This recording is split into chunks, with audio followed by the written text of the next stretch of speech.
untuk tren kita membaca bahwa adanya satu kewaspadaan di tahun 2023 itu sudah mulai dari sekarang saya lihatnya ya.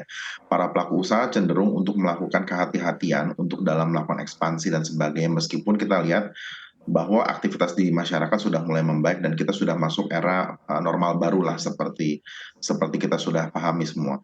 Namun cuman sebetulnya yang saya sepakati dengan apa yang tadi Pak Mikael sampaikan bahwa sebetulnya mungkin Indonesia tidak menjadi yang pertama dan paling cepat merasakan dampak resesi global gitu. Biasanya kita ada jeda sekitar satu kuartal ataupun 2-3 bulan gitu untuk akhirnya kita merasakan dampaknya karena kan mungkin keterkaitan kita, interkorelasi kita dengan beberapa rantai pasok global itu tidak secara langsung atau impacted ke kita.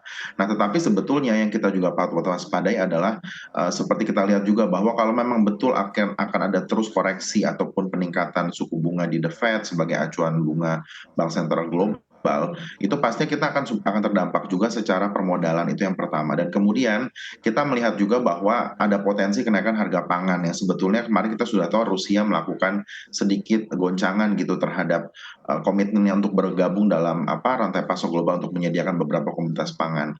Nah, ini juga yang patut diwaspadai juga sebetulnya bagaimana kita tidak pemerintah punya satu strategi yang mumpuni untuk menjaga daya beli masyarakat. Dalam beberapa dialog saya selalu menekankan adalah bagaimana menjaga situasi dalam negeri tetap stabil dan juga tetap memiliki daya beli. Potensi dalam negeri kita yang jumlah masyarakatnya sangat besar itu dapat menjadi penopang ekonomi juga agar kita tidak terlalu tergantung pada pasar luar tetapi tetap menjaga konsumsi dalam negeri sehingga kita nggak kehilangan momentum untuk menjaga stabilitas dalam negeri kita sehingga kita tetap walaupun terdampak dampaknya tidak terlalu dalam gitu dan pemerintah juga yang saya soroti harusnya dapat menjaga sekali kualitas pembelanjaan di kuartal pertama. Jadi jangan telat panas seperti mesin diesel lah gitu. Jadi di kuartal pertama itu perlu sekali pemerintah menjaga spendingnya agar tetap terrealisasi. Bahkan sampai akhir tahun 2022 ini, setahu saya masih banyak sekali anggaran-anggaran yang belum terrealisasi, sehingga akhirnya kualitas-kualitas APBN, belanja APBN itu tidak dapat optimal mencapai di dunia usaha masyarakat secara umum. Dan juga saya lihat dari berita BPS yang dirilis belum lama ini juga, pemerintah berusaha melakukan beberapa intervensi untuk menjaga juga agar inflasi kita tetap terkendali, khususnya pada aspek transportasi, kemudian harga pangan, itu yang paling menjadi isu juga untuk tahun depan dan juga menyelesaikan tahun ini. Dan juga Mbak Aneka jangan lupa tahun depan itu sudah mulai tahun politik ya, sehingga kita tahu volatilitas kebijakannya itu pasti akan sangat mempengaruhi bagaimana dalam negeri kita ini dapat bisa survive dari dampak resesi global yang sudah di depan mata. Itu dari saya, Mbak Aneka. Baik, Pak Anggara, kalau kita lihat di 2 bulan, kurang dari 2 bulan menuju akhir 2022 ini banyak negara maju, mulai dari Eropa sampai Inggris ini sudah banyak yang mengalami krisis begitu. Apakah di Indonesia sendiri dalam dunia usaha khususnya ini sudah terlihat dampaknya di bulan November ini? Sebetulnya saya melihatnya sudah mulai ada ya dalam beberapa pelaku usaha yang sempat kita diskusi dalam forum-forum di asosiasi.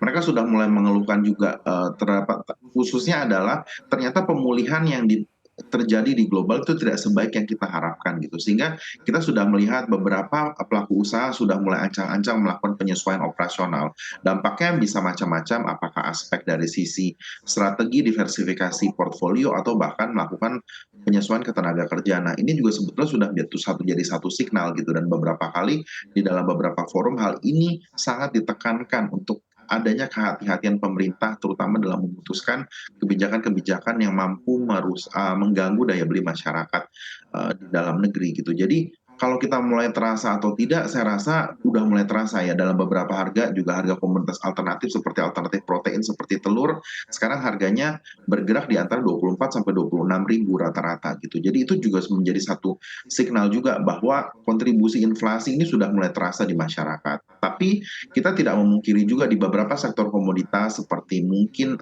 mineral dan pertambangan itu masih menjadi satu primadona juga. Mereka masih mendapatkan buah manis dari permintaan global yang sempat terjadi shortage. Nah, dengan adanya ruang fiskal yang lebih nih, mungkin nanti Mas Mikael bisa sampaikan beberapa kali pemerintah menyatakan ada surplus dalam penerimaan dalam beberapa bulan belakangan. Sebetulnya ini satu ruang fiskal yang sebetulnya dapat dimanfaatkan juga untuk menjadi bahasa Ibu Sri Mulyani adalah shock absorber juga gitu untuk pemerintah berhati-hati dalam mengimplementasikan rencana kebijakan fiskal di 2023. Jangan lagi ada hal-hal yang tidak secara bijaksana diperhitungkan sehingga memberatkan masyarakat secara umum dalam mengakses produk-produk komoditas ataupun kebutuhan konsumsi mereka sehari-hari. Jadi kita tidak terlalu sophisticated lah melihatnya, tapi bagaimana akhirnya masyarakat dapat memenuhi kebutuhannya. Karena dari situ semuanya akan langsung terlihat secara nyata sih, apakah kita ini terdampak resesi atau tidak. Ketika masyarakat dapat mengakses seluruh kebutuhan pokok mereka dengan harga yang terjangkau, dan juga ada ketersediaan pasokan sehingga menciptakan satu keyakinan pasar bahwa Indonesia mampu menghadapi tantangan global, yaitu adalah resesi yang sudah di depan